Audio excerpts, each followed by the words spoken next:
Welcome to the Applied Blockchain podcast, where blockchain technology and innovation are in the spotlight.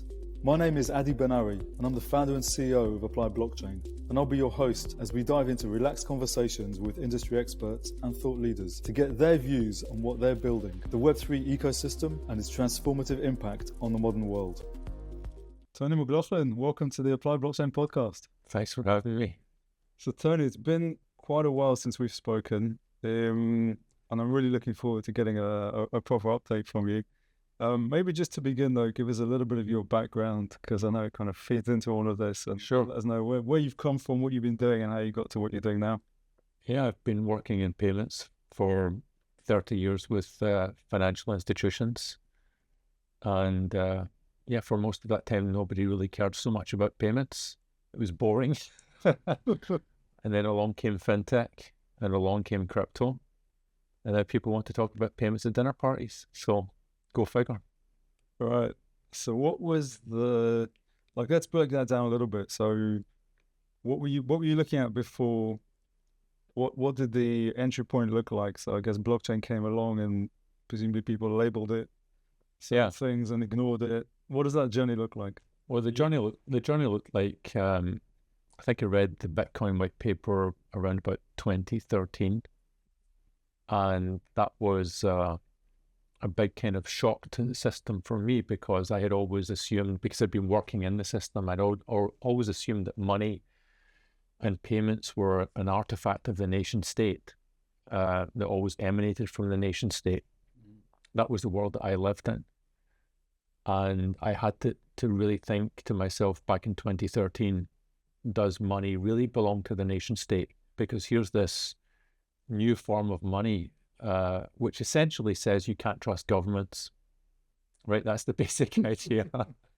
That's the thesis. So I found it to be a fascinating thesis. I was actually on the verge of sending not a huge amount of money, but a few thousands of pounds to Mt. Gox, I think in 2013. So I was interested enough to invest. Unfortunately, Mt. Gox blew up before. I was literally trying to send a wire on the weekend that it blew up. And then I think the price at that time, I can't remember exactly, but it was the low hundreds for sure. So I always wonder what situation I would be in if I had actually successfully bought Bitcoin at that price. But to be honest with you, I wouldn't have held. Right. If the price had doubled, I would have sold for sure. By the way, I have similar stories, because I've never really invested, or not invested in any kind of serious way in crypto. But I've had these opportunities in the past when I thought, okay, go on, put something in. Yeah.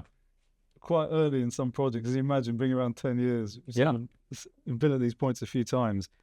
And usually there's been, as you described, there's been some, it's not even a technical glitch, but some reason, I don't know, I tried to send once and it didn't work, and then I left it. Yeah. Yeah, that's unfortunate. I've had too many of those. Well, next time do it. You won't regret it. Okay, next time tell me if you work it out. Oh yeah, for sure. Okay, so that's Bitcoin itself. Yeah. And then what came after that? Well, look, the interesting, Bitcoin was designed as a peer-to-peer payment system, and then never really became that because of the volatility. And then fast forward to 2019, we had the Libra proposal. Yeah. And then, before Libra, central banks didn't really take cryptocurrency that seriously. And with Libra, you had the prospect of big tech companies essentially having their own central bank. And that created an enormous reaction. And so again, working from a bank perspective, again, you have to understand that the hat that I had was to protect the bank. And so I'm thinking, well, if you're protecting the bank, you don't like crypto, you don't like stablecoins in the face of Libra. And then Libra created this other Frankenstein's monster called CBDC, because the government's got so spooked that they went to CBDC. Yeah. So there's a nuance in Libra which Meta did, which I don't know if people really, if enough people sort of understand or appreciate, they didn't just try to create a stable coin. They created their own coin from a basket of fiat currencies. Yeah. Right? And that in itself means it's no longer tied to a single country. Right. And therefore it's now detached from one single central bank. It's a synthetic currency unit. Yeah. And it would be issued by a non-state actor, by a non-sovereign actor. Yeah. And one thing which is a lot of people don't know, and you can go back and find the very original Libra white paper, because it was revised. It was revised a few times. Mm. But in the original Libra white paper, there was a very interesting paragraph about how when you start a new currency, you have to have this reserve. But once the currency is accepted, the reserve can be separated from the currency. Right. And that's in the original Libra white paper. Mm. So for people who really want to dig into the original thinking to that project, take a look at that if you can find it. Okay, interesting. I mean, they could have done something slightly different, right? They could have, I guess, done what Circle did, right? Made it like a real stable coin for the US, for example, with the US dollar, and then they would have avoided probably a lot of the resistance, and then that whole CBDC.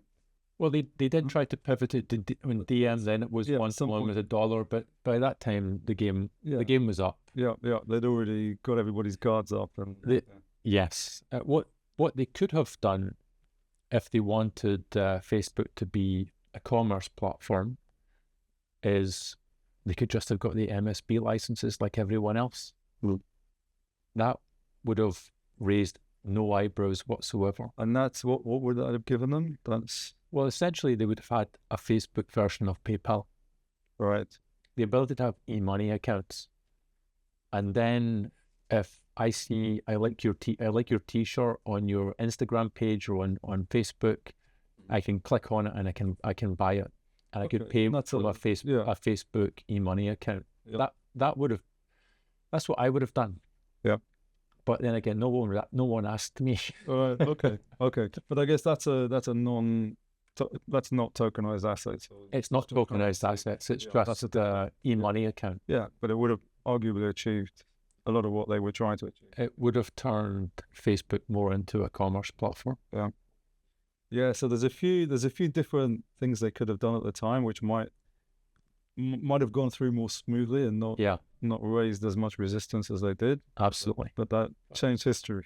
Yeah. Move fast and break things. Yeah. Okay. So then, so DM happened and central banks, and then that almost in an instant. The reaction to Libra was CBDC. Yeah.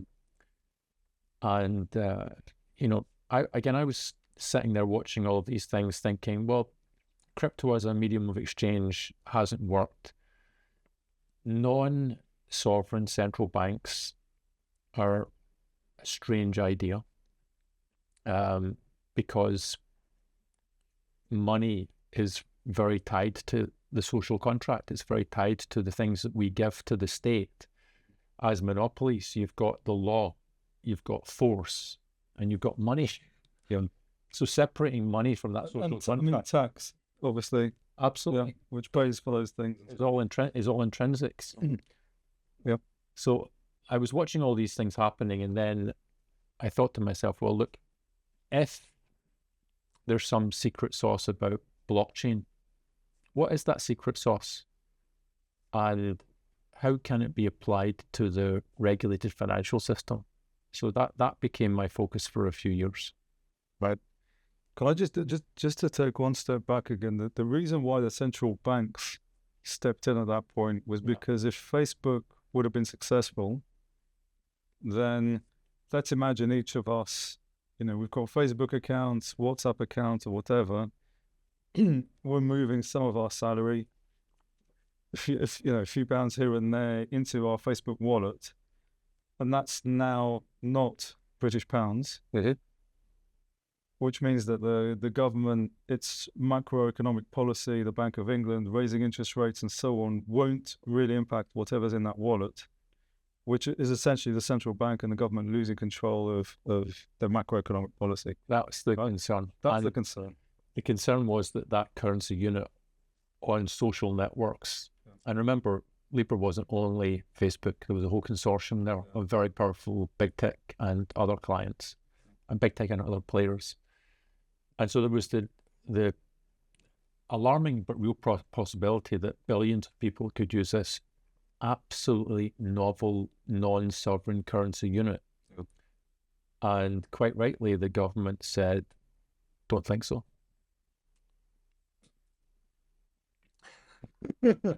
Okay, so back to your thinking behind the scenes.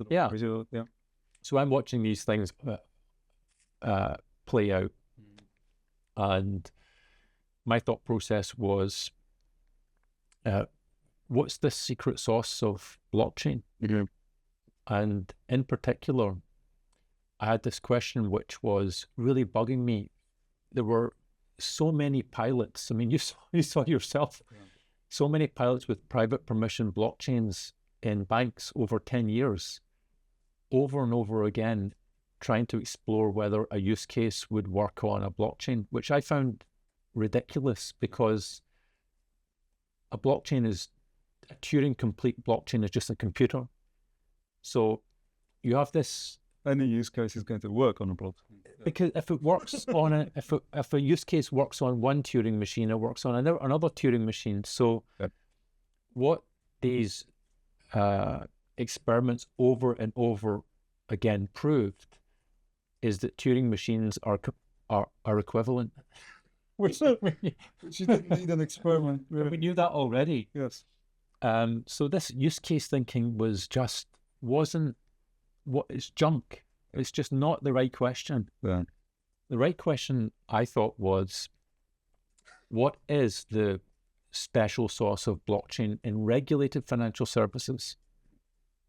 And that's not obvious, because the blockchain was not invented to augment regulated financial services. It was invented to displace them. Yep.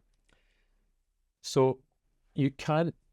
I mean, lots of people in this space, they live in the world of high-level buzzwords like efficiency and no reconciliation and blah, blah, blah, these buzzwords.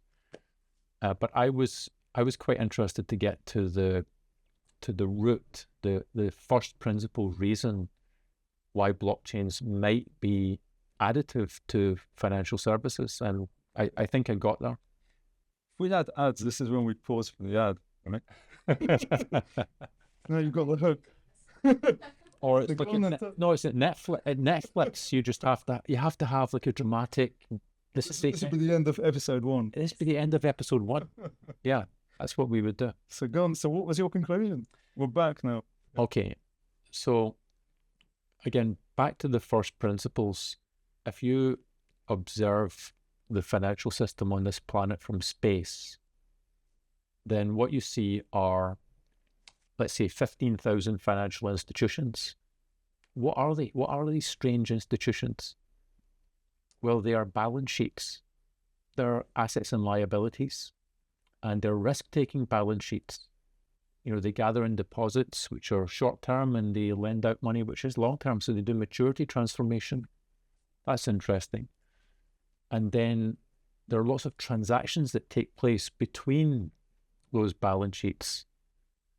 And the truth is that every kind of financial transaction is really about the orchestration of moving assets and liabilities from one balance sheet to another balance sheet. So then you ask yourself, how is that orchestration made? Well, sorry, before that, let me just demonstrate that. If I am making a payment to you in the banking system, at the beginning of the payment, my bank owes me $100. At the end of the payment, your bank owes you $100. So my bank's balance sheet has been updated, your bank's balance sheet has been updated, and the central bank's balance sheet has been updated, because that liability can only shift if your bank gets a matching asset, and that matching asset is central bank money. So just to make a simple payment between me and you, there are 3 balance sheets that have to be updated. Now, how do we update those balance sheets? We update those balance sheets through messaging. Messaging is, it could be, yogurt pots and string. It could be telex, it could be fax, it could be carrier pigeon. It doesn't matter how we do it, but we're basically sending messages between the parties. So seen from above, our financial system is really a machine for orchestrating the updates of balance sheets through messaging. Now, what does blockchain do differently? Well, blockchain is a state machine. Blockchain is a who owns what machine. Yeah. It's a registry of ownership. Absolutely, but it maintains a common state. So in today's world, in the messaging paradigm, there's no utility that maintains common state. And that's what leads to the problem of these balance sheets getting out of sync with each other. Reconciliation, the complexity of the messaging and so on. Absolutely. And sometimes in a cross-border payment, for example, there can be 7 balance sheets to update, not just like 3 balance sheets. So I satisfied myself that the blockchain state machine capability could be a more effective way of updating the balance sheets in financial transactions. Okay. And that was my first principles, if you like, affirmation that blockchain is additive to regulated financial services, even although it was invented to defeat them. Yeah. Okay, interesting. I guess there's another nuance in there, which is you mentioned the private blockchains. In those private blockchains, you don't really have a shared balance sheet either. Well, right? Each party has its own ledger, its own node, essentially. They do. Messaging. Well, they do, but you can definitely create a shared state between those participants in a private blockchain. And I'm not talking about really there being a shared balance sheet. I'm talking about just a shared state that people can agree on for a specific transaction. Yeah. And that's additive over messaging. In the same way that, this is the example I've given before, but if you're organizing a dinner party for 10 people, and you have option 1 is to do it by email, and option 2 is to do it by WhatsApp. Most people would agree that they do it by WhatsApp because the WhatsApp conversation embodies a shared state. If you read all the messages, you understand who's bringing what to the dinner party. Yeah. Whereas in the email, if the emails are bilateral, there's no shared state visible to everyone. Yeah, agreed. It's true. I mean, I'm going down a little bit of a rabbit hole because this is kind of more what we deal in. But I guess in the private blockchains, what happened was the parties also demanded privacy. Yes. So the way privacy was provided was, well, I'll only share my transactions with my counterparty to that transaction. Yeah. Which means that it's not really a WhatsApp group anymore. Well, right? Look, you can have a WhatsApp group between. If we're organizing a dinner party, you only invite the people who are going to the dinner party. So then you've got lots of WhatsApp groups. Yeah, exactly. That's fine. And the private permission blockchains, they're just Turing machines. They're just they're functionally equivalent to any other blockchain. The difference is between the private chains and the public chains is adoption. Yeah, it's very, very difficult to get people to adopt the same private chain. Maybe we're not, we don't see things completely the same way on that. My view is that if in order to provide the privacy, you've effectively detached the ledgers. Yeah. Then that shared state, yes, you can, you can have your separate dinner parties, but you don't have, we're not all in the same group anymore. Yeah. Right. Or not all in one group anymore. And I think down the line that does have an impact on how powerful, I'm going to go to buzzwords again, but maybe how powerful or efficient or game changing that ledger can be. Absolutely. Look, I mean, what else you could do with that state? That's perfectly reasonable, and there are transaction types that you can have on a completely shared ledger, and there's transaction types that you can.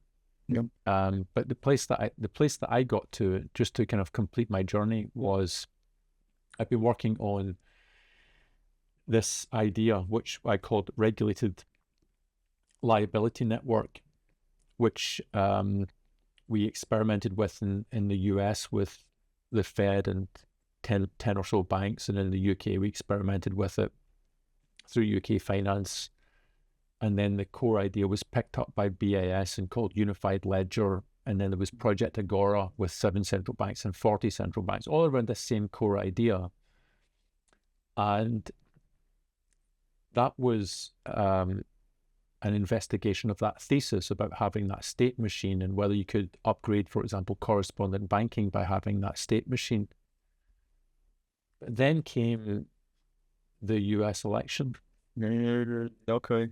It's the end. This is the end of episode 2 of the Netflix, right? You'd have an ad break again. Yeah. This is the cliffhanger. You have to have a cliffhanger every 15 minutes. Yeah. Okay. So that was an extensive set of those kind of experiments, right? And you had major players in there. Yeah. Okay. So then came the election. And the reason why the election changed my thesis was because before the election, there was no line of sight for big banks in the US to use public chains. Yeah. And after the election, I thought it was inevitable that banks would be able to use public chains.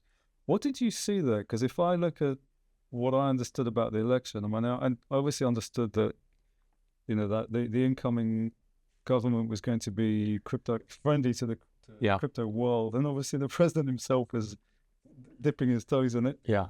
But did you have already at that time? Did you have a clear idea of where this was going in terms of the legislation that might come in? So the impact it might have. Literally the morning after the election, I had this realization that banks would be able to use public chains because of stablecoins. Because it was clear to me the day after the election that there would be a stablecoin bill. Yeah. And stablecoins live on public chains. And there was no way the banks would sit by and watch stablecoins be dominated by non-banks. Right.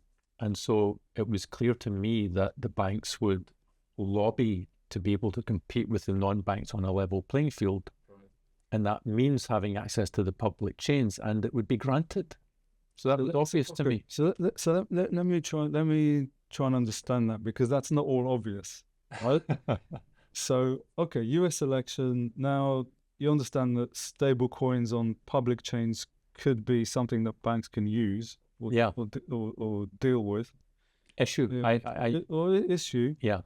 But why would they want to? Because, and let me say this, up until now, crypto is kind of its own little bubble. Yeah. Right? The banking system is not really dealing with it in any serious way. And stablecoins themselves are another asset that's living in this crypto world that's primarily used by traders, maybe to go in and out of their positions.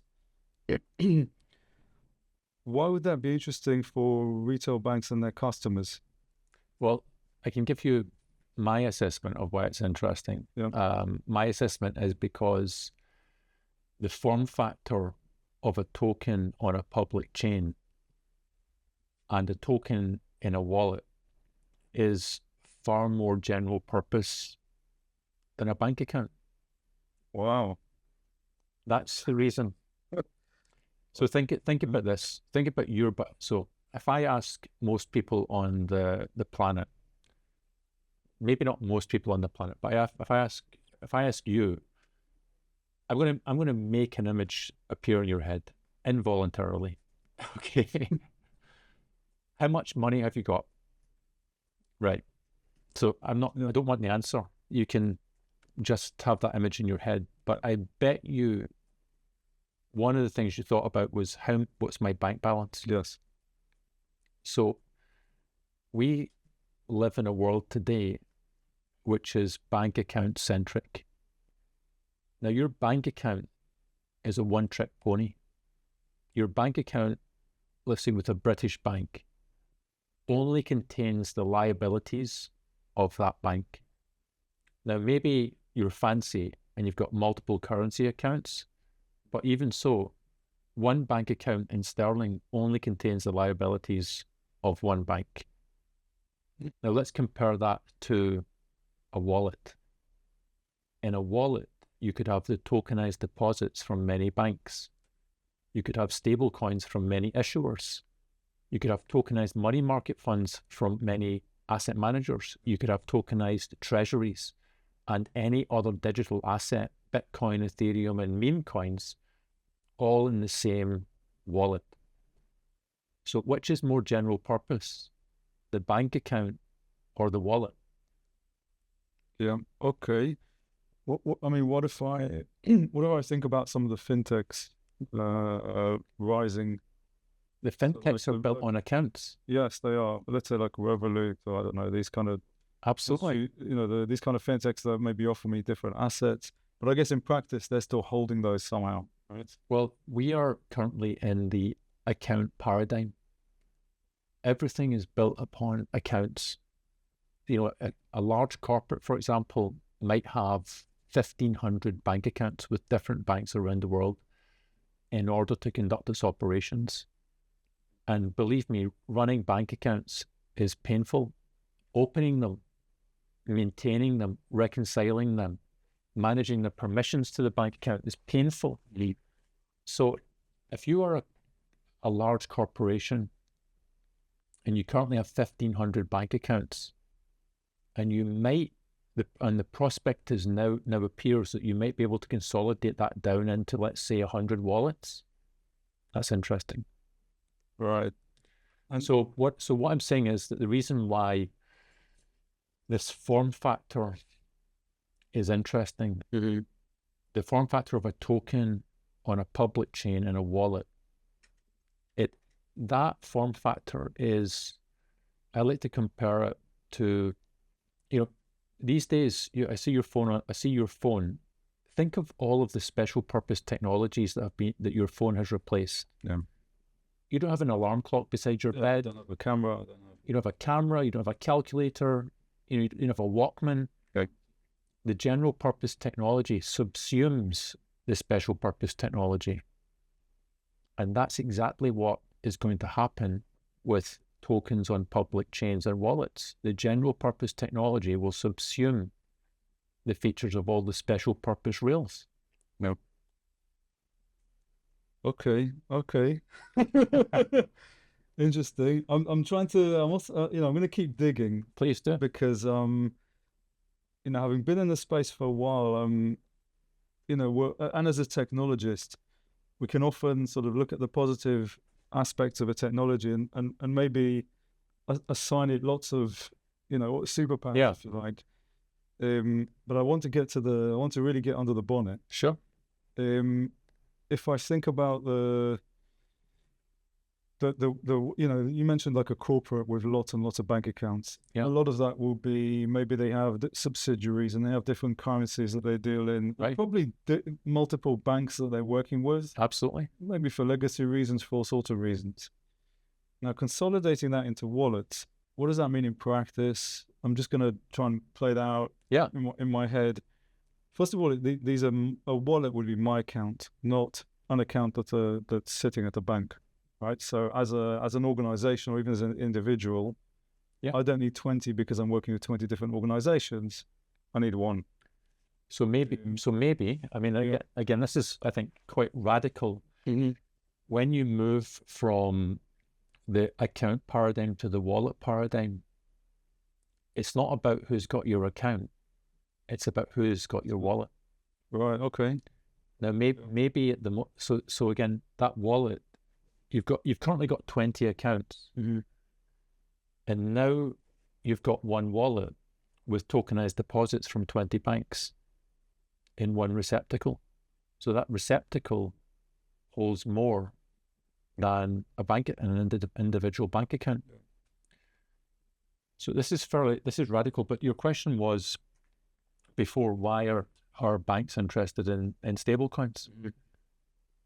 Because there was the prospect of these instruments jumping from the crypto sphere into normal payments. Mm-hmm. And you just cannot allow if you're a bank, you cannot allow non-banks to run away with that. So back to the main thrust of the story, it was clear to me the day after the election that banks would be able to participate on public permissionless blockchains, and that the barriers from the regulators in the US would be progressively reduced. And that's exactly what has happened. Yeah. So that was the revelation or the insight the day after the election. And then I had another epiphany on the 30th of November. Go on. Ad break. Sorry? This is when you have another ad break, right? We can have a lot of ads here. No, I just have to keep you in suspense a little bit. So you have to have a pause between the setup. Just before we go to that revelation, yeah. You mentioned that banks couldn't allow stablecoins, companies offering and dealing with stablecoins for it to come out of the crypto space, right? Yeah. Go mainstream. Is there, we talked about consolidation of wallets. Is it why would companies use the stablecoins? Are they, some people say, well, they're instantaneous and they're cheap. Yes. Is that true? Is that how you see it as well? Look, you look at there's frictions in the fiat system and there's frictions in the stablecoin system. Yep. But one thing is certainly true is that you can send a US dollar payment on the 4th of July with a stablecoin, and you can't do that through the existing fiat system. And you can send a dollar payment on the weekend, and you can't do that through the fiat system. Yep. So the prospect was of this form factor really eating into. Look, the McKinsey say that the whole payments market is worth $2.5 trillion a year. Mm-hmm. The stablecoin revenues, maybe a couple of tens of billions of dollars a year. So the breakout potential is enormous. And so the other thing is in a format war. Let's think about the format war between iPhone and BlackBerry. You don't have, it's an all or nothing. It's an all or nothing, yeah. It's an all or nothing. Yeah. So yeah, it's either the classic blockbuster Netflix, right? For those who remember it. Absolutely. We don't still have video stores. Format wars are not about just winning a little bit of market share. Once the tokens on public chains are allowed to compete with the existing rails, it's just like allowing the laptop to compete with a calculator. Yeah. Soon you don't have calculators anymore. It's like allowing your phone to compete with the alarm clock manufacturers. Soon you don't have alarm clocks anymore. Yeah. I'll give you a couple of anecdotal observations that I've seen. One is that at some point, we as a company were receiving half of our revenue in stablecoins. Yeah. Right. This was, I'm going back probably even a couple of years now. And so we had US clients paying us, and we, before I got the email saying it's sent, I can already see the balance. Yeah, great. Right. It doesn't matter, as you said, it doesn't matter when it was sent. The second thing is I spoke fairly recently with some exchanges, and in particular there was one in Central or South America, and I asked them, what does most of your trade look like? And I was expecting it to be crypto speculators. Yeah. Right? I thought it's people buying all these meme coins and all this stuff that we hear about. If you look at the crypto press, like who's investing in this stuff or who's buying and trading it and so on. That's what I expected their bread and butter to be.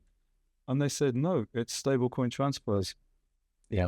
On-ramps and off-ramps system. On-ramps and off-ramps, the stablecoins.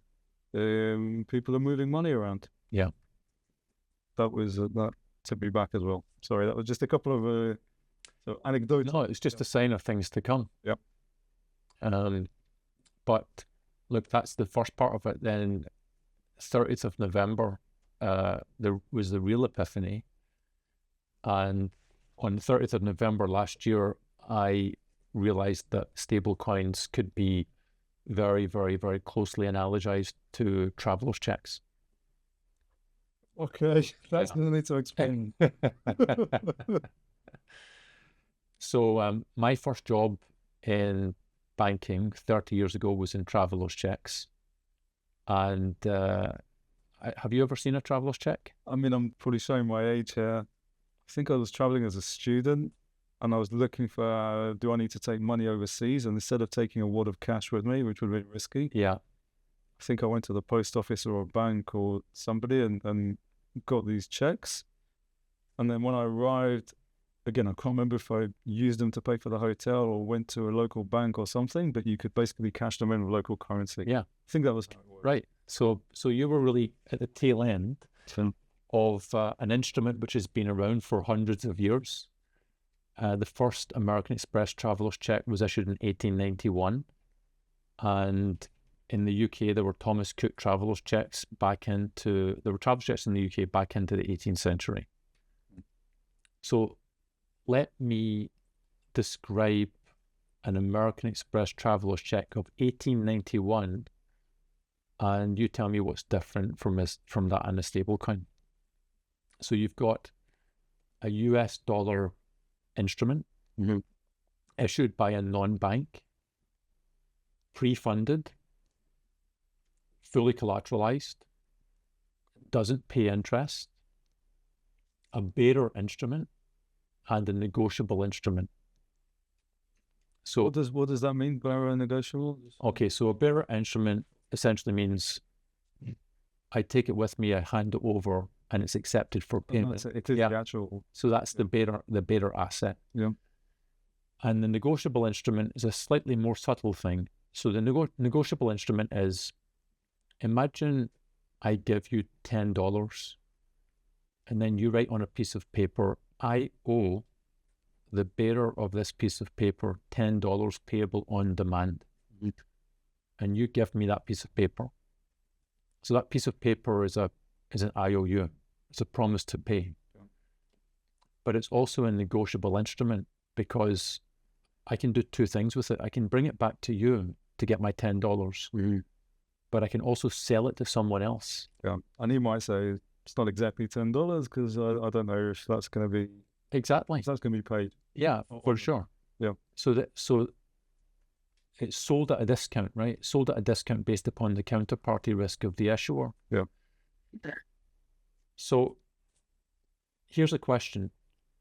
That piece of paper that you wrote, could you have as easily inscribed the IOU into a clay tablet? Yes. Would it mean the same if it was on a clay tablet? Would the meaning of the instrument be the same?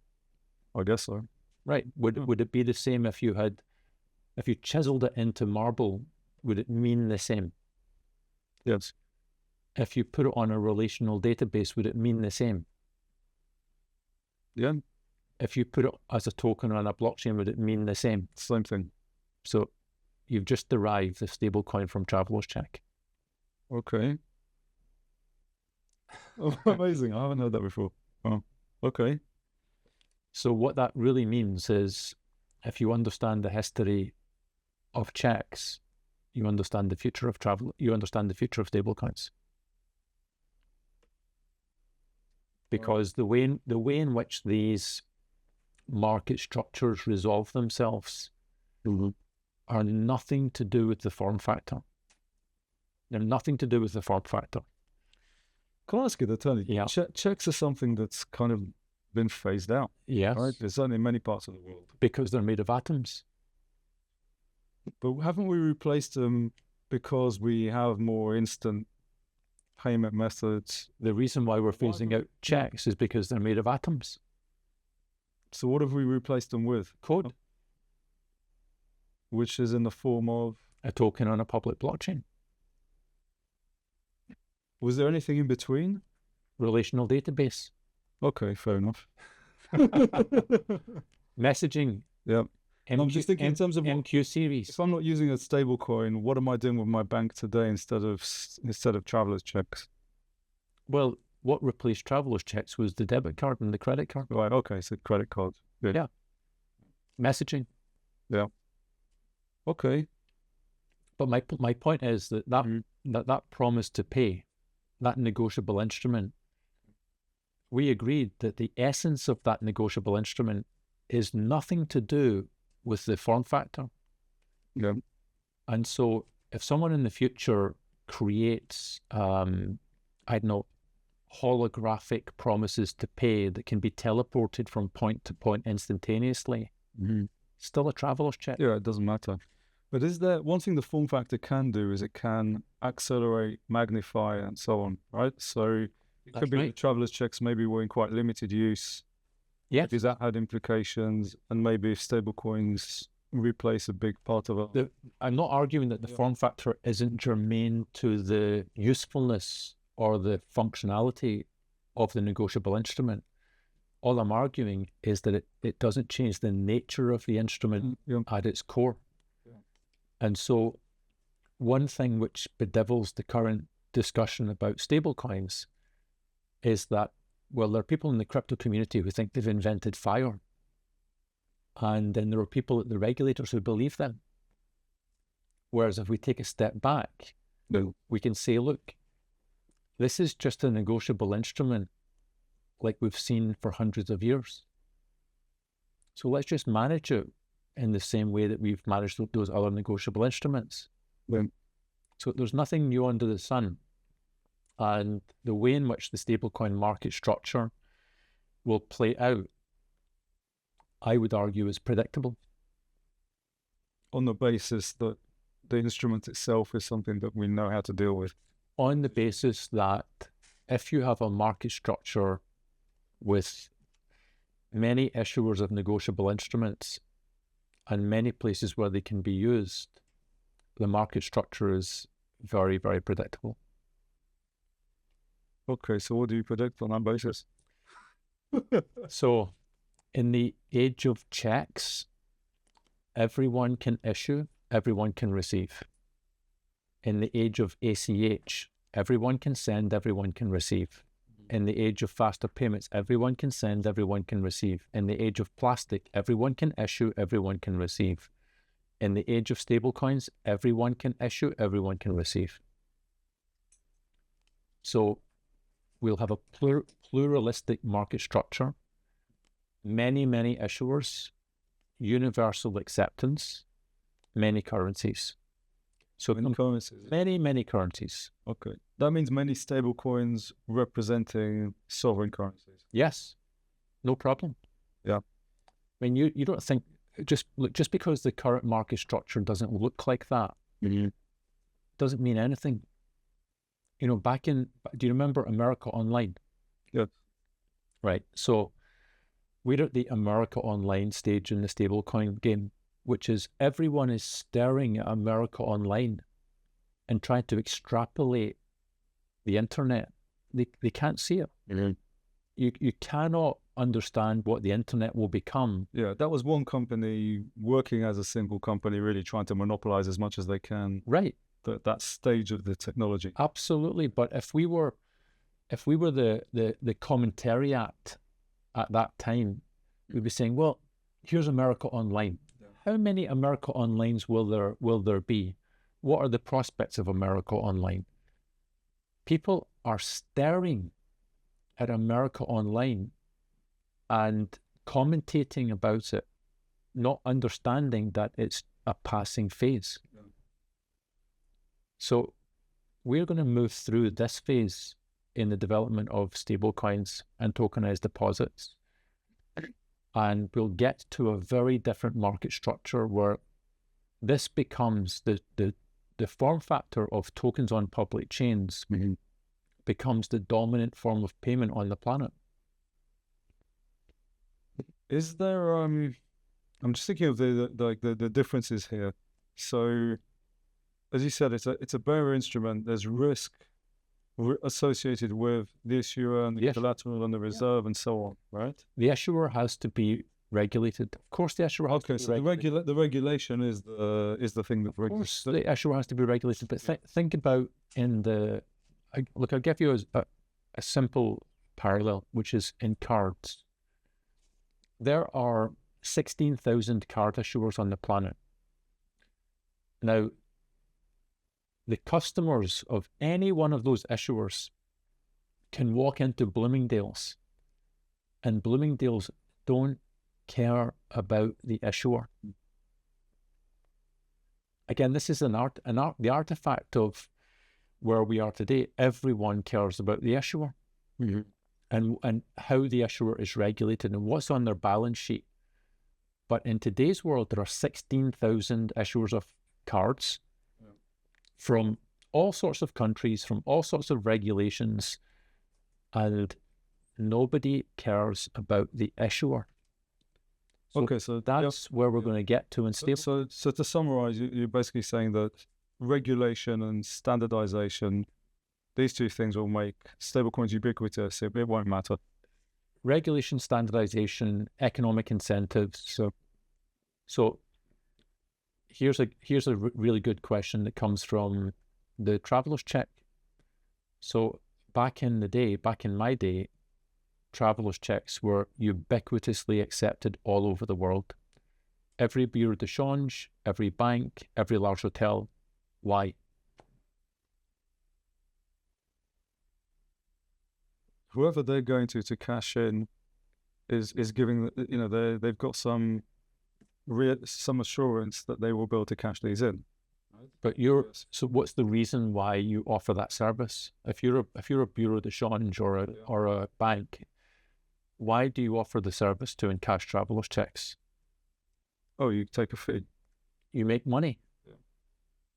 So every traveler's check that goes into the world in dollars is a gift to the foreign country, because the little old lady from New York goes to Japan with her traveler's check, takes it to the bank converts it to Japanese yen, the bank makes fees in FX. Yeah.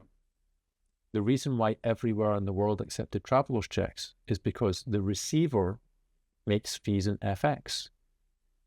And the story with respect to stablecoins is that times 10,000. And it's for that reason that everywhere in the world will accept foreign stablecoins. So this is something really, really strange that I absolutely don't get. In Europe, they're concerned about American stablecoins. In the UK, they're concerned about American stablecoins. All around the world, people are concerned about American stablecoins. American stablecoins are a gift when you catch them in your financial system and convert them to local currency. Mm-hmm. The more America pumps stablecoins, the happier the rest of the world should be. Yeah. I'm trying to process that. There's probably some again complexity and nuance there and differences, right? If all you are doing is cashing in order to spend the money locally, yeah, then that's correct, and that's what you were doing with travelers' checks. Here, there's a world where you're using applications that live on chain in this environment. Sure. Right. And so you might be keeping the stablecoins. Keeping the stablecoins, but you might not need to transfer them into local currency at the same level or at the same... No problem. Yeah. No problem. In fact, that's also good, because let's just imagine a world of America and Europe. Mm-hmm. Here's what would be really good for both. Europe accepting American stablecoins and converting them into local currency where the user wants it, and America accepting European stablecoins and the user converts it where they want it. Now, when they're converted, the receiving financial system makes fees in FX. When they're not converted, the sending country has diversified demand for its government debt. Yep. So Yeah, this is the Genius and the Genius Act. American stablecoins in Europe that stay in Europe as American stablecoins are diversifying the debt of the US. European stablecoins that are sent to the US and remain as Euro stablecoins are diversifying the debt of Europe. Yep. So there's actually an absolutely beautiful trade deal to get done between nations. And that trade deal is, I will accept your stablecoin into my financial system if you will do the same for me. Yep. This is a very, there's stablecoins. Yeah, I agree. I also think there is a competitive situation here as well, because there is, if I think about software development, for example, English became the language. Yeah. Right. If you wanted to write code, you needed access to the documentation. Yeah. So there is if I think about the applications that live on chain and so on, there is a sort of a standardization that could happen here that's linked to one currency over another potentially. So you're talking about the fear of dollarization. Yeah, the language of the digital of the stablecoin world might be the US dollar. Well, when credit cards and debit cards were invented, they were initially invented in the US, right? So cards did not lead to dollarization, and stable coins will not lead to dollarization if we organize things in the right way. Yep. And in fact, you'll get a world of every currency can issue their stable coins and tokenized deposits. Every other place can accept them. Everyone will be better off. And let the world decide how they use them or what they do. Let the world decide. There's no problem with someone from the UK sending a dollar stablecoin to pay for something in Malaysia. Yeah. The Malaysian bank will enjoy it because the Malaysian bank will convert it from a GBP stablecoin into Malaysian ringgit. There's no problem with a Singapore stablecoin being accepted in the UK because the UK bank will enjoy it. They'll convert the Singapore dollars into GBP. Okay, so Tony, we've got your thesis now. We've captured your thesis. What are you doing about it? Okay, so all of this works when there's you end up with a many-to-many market. You end up with a market where there are hundreds, if not thousands, of issuers and many thousands of accepting points. And then in that many-to-many network, it cannot be resolved bilaterally just because of the maths of the number of connections. If you resolve that network bilaterally, then the number of connections is A times B. And if you resolve it through a clearing system, it's A plus B. And this is different stable coins from different issuers and so on. Right? Stable coins and tokenized deposits. Yeah. So simply this, your bank will give you a wallet. That's just an address. You'll be able to receive tokenized deposits and stable coins from many different issuers into that receptacle. Your bank will convert that for you into sterling. In order to do that FX transaction, your bank needs the original currency. Mm. So your bank empties out the wallet into my company, which is Ubyx. We obtain the money from the issuer, give the money to your bank does the FX, you are happy, your bank is happy, and the issuer is happy. Okay, so is anyone you're not holding these reserves, are you holding these reserves as an exchange would, or you're interfacing into the issuer? Well, we have let's just think about my company as a black box.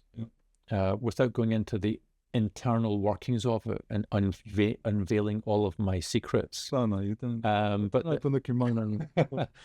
the black box is this: you put in stable coins, you get money out. That's one way it can work. The other way it can work is you put money in, you get stable coins out. The other way it can work is you put stable coin A in, you get stable coin B out. Mm-hmm. And this works for both stable coins and tokenized deposits and even CBDC.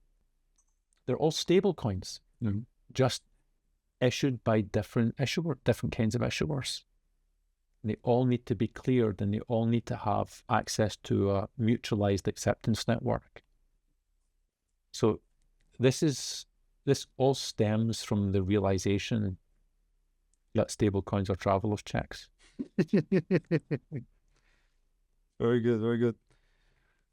Tony, on that note, I think we'll end the conversation for now, although I'd like to pick it up again at some point. Yeah, for sure. In the distant future, because things are moving very quickly. Absolutely. A pleasure to talk to you. So thank you very much for your time. Just before we go, I'll ask you a question that I normally ask the guests, which is, you've clearly gathered a lot of information here over the years. Have you got a source of information that you'd like to recommend? It could be books.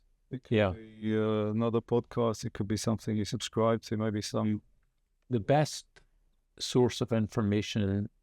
I don't know who your audience is, but if they're TradFi players, the best source of information is empirical experience.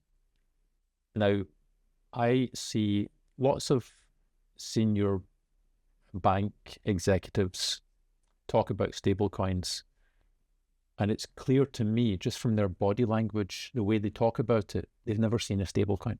Right. The best source of knowledge is empirical experience. Yeah, so I couldn't agree with that. Get a wallet. Yep. Get some stablecoins. Transact in these instruments. Transact in stablecoins. Transact in tokenized money market funds. Understand. You will soon see the benefits and the frictions. And the truth is that this whole world of tokens on public chains will become a lot better when we have bank and fintech involvement. And it's actually essential, because if the banks and the fintechs, we have to remember what these are. They are based upon the account paradigm. We're going to move into a wallet paradigm. So the banks and the fintechs that don't give their customers a wallet are the alarm clock. I remember thinking, even talking about this a few years ago, that the shift is offering custody, and issuing stable coins. That's absolutely very interesting. Yeah, very good. Thank you very much. Thank you very much. Real pleasure. Okay.